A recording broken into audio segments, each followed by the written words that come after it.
ላክ በሉት፣ ኡስታዛችሁ ላክ በሉት። እኛ ፎሎ አድርጌው ነው የገባሁት። ታይም ብትይ ችግር የለውም ግን ውይይት ስለሆነ ዲቤት ስለሆነ ቱ ሳይድ እንትን መጠበቅ ስላለበት ኢንተረስትድ ካልሆነ ኡስታዙ አልፈልግም ካለ አከብርላችኋለሁ። ህዝበ ሙስሊሙ ከጆኒ ጋር ጆኒን ምክንያት የሚያደርጉ ከሆነ ይሄን ውይይት ላለመቅረት ምንም አይነት ኤክስኪውዝ ስለማንቀበል ራሴን አውት አደርጋለሁ። ገስት ይላክ አስገብቼው ሁለታችሁን አገናኝቼ እንኳን ደስ ያላችሁ መላው የኢትዮጵያ ህዝብ ብዬ እኔ አውት ሆንላችኋለሁ።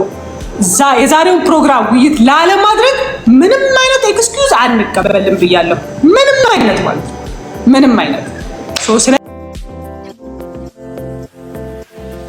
እባክህ ሌላ ነገር ሌላ ቁርሾ ትታችሁ ለህዝበ ሙስሊሙ ስትሉ ዛሬ ስለ አላህ ሱብሓነሁ ወተዓላ ትክክለኛ አምላክነት የምታወራበት ቀን ነው።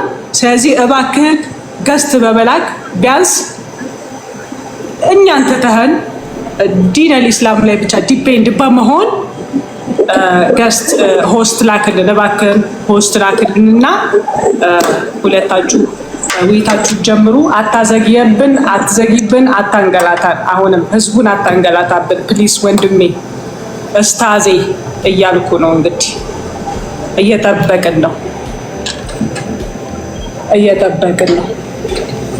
የክርስትና እምነት ተከታዮች እንኳን ደስ ያላችሁ።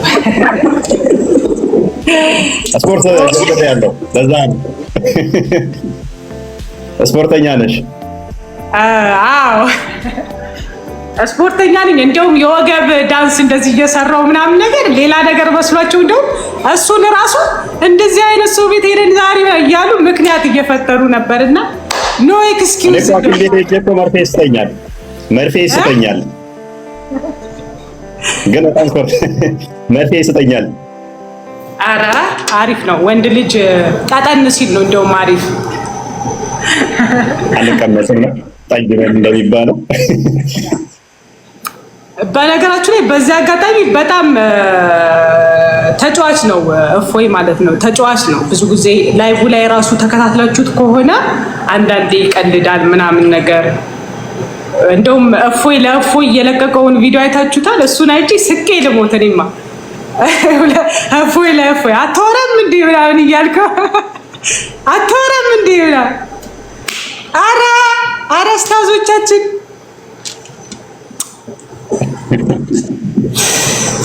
ኡስታዞቻችን እባካችሁ እፎይ ተገኝቶላችኋል። እባካችሁ እፎይ ተገኝቶላችኋል። እፎይ ተገኝቶላችሁ ይኸው ኑ ያላችሁ ነው። እባካችሁን እያልን እየለመንን ነው። ወደ ልመና ገብተናል። ኡስታዝ ሁሶ እባክህን ሆስት ላክልን ፕሊስ።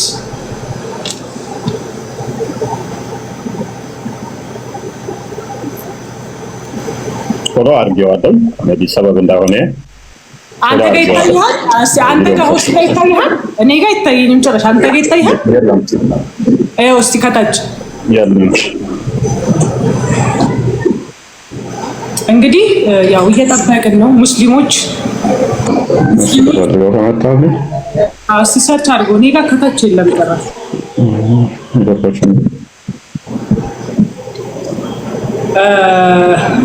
ሙስሊም ወንድሞች እህቶች ይኸው እፎይ ተገኝቷል። ውይይቱን ለማድረግ ፈቃደኛ ሆኖ በሰዓቱ ተገኝቷል።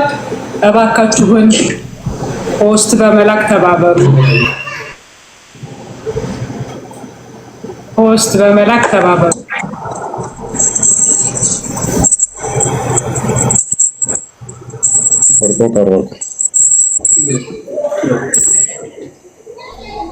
ምንድን ነው እምቢ አለኝ እኮ የለም ከታች የለም አይታይህም ጭራሽ ኦኬ ኢምራን አለ አክሴፕት እንዳታረግ እሺ አይቻልም ኢምራን ስላለ አክሴፕት እንዳታረግ ኖ ኢምራን አክሴፕት እንዳታረግ አናስተናግድም ኢምራንን ፕሊዝ ዶንት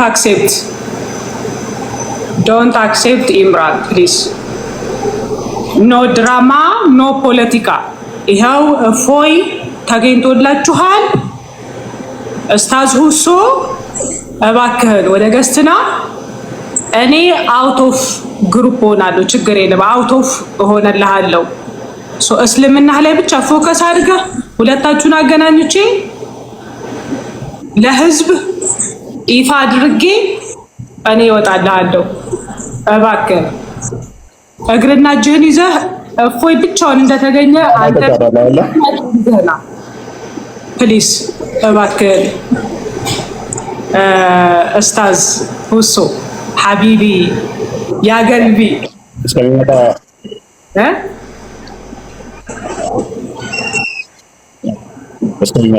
በኦዲየንስ አንድ ክልሪንግ ለማድረግ ያህል ከ3 ቀን በፊት ምን ተደረገ መሰላችሁ? ቤታቸውን ከፍተው ለእኔ ምንም ባልተነገረኝ ላይ ምንም ውይይት ባልተቀበልኩት ላይ የሌላ ቪዲዮዎችን ተቆራርጠው እፎይ ዛሬ ቤታችን ውይይት 8 ሆነን ስንጠብቀው ቀረ ተብሎ ተሰራ ማለት ነው።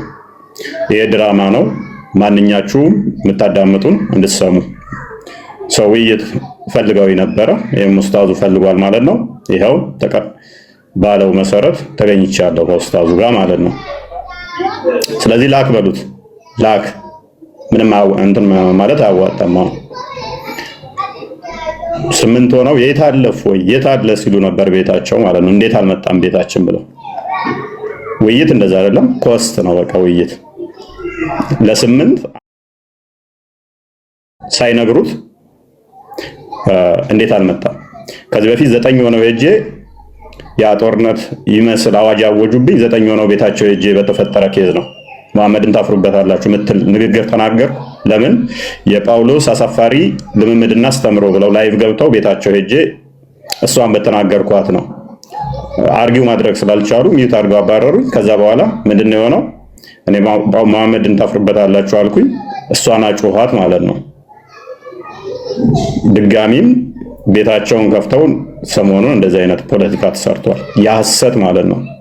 ሮጠ ሸሸ ቀረ ምናምን ተብሎ ቪዲዮ ተቀነባብረው ማለት ነው።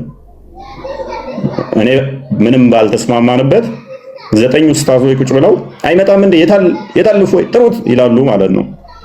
እና ቀረ ምናምን ነገር ቪዲዮዎች አቀነባብረው ማለት ነው በኡስታዝ ደረጃ። እና እንደዚህ አይነት ኡስታዞች አምናት ኢንተረስተድ እናንተ ጋር ለመነጋገርም ቅድሚያ ሶሪ ልትሉ ይገባል። ቪዲዮ ልትሰሩ ይገባል። ይቅርታ ልጠይቁ ይገባል ለዋሻችሁት ህዝብ። እኔ ችግር የለብኝም ፐርሰናሊ። ይሄ ህዝቡን መናቅ ነው። ህዝቡን መሀይም ናችሁ ምንም አታውቁም እንደማለት ስለሆነ ቪዲዮ ቆራርጦ አቀነባብሮ ማጭበርበር አይቻልም። ዛሬ እውነትን ከሐሰት የምንለይበት በግልጽ የሚታይበት ይሆናል። አስተምሮቱ ምንድን ነው? ማን ነው ከራሱ የሚናገረው? ማን ነው እሱ የሚለውን ላክ አትበል። ላክ በሉት። ኡስታዛችሁ ላክ በሉት። እኛ ፎሎ አድርጌው ነው የገባሁት። ፎሎ አድርግና ላክ በሉት።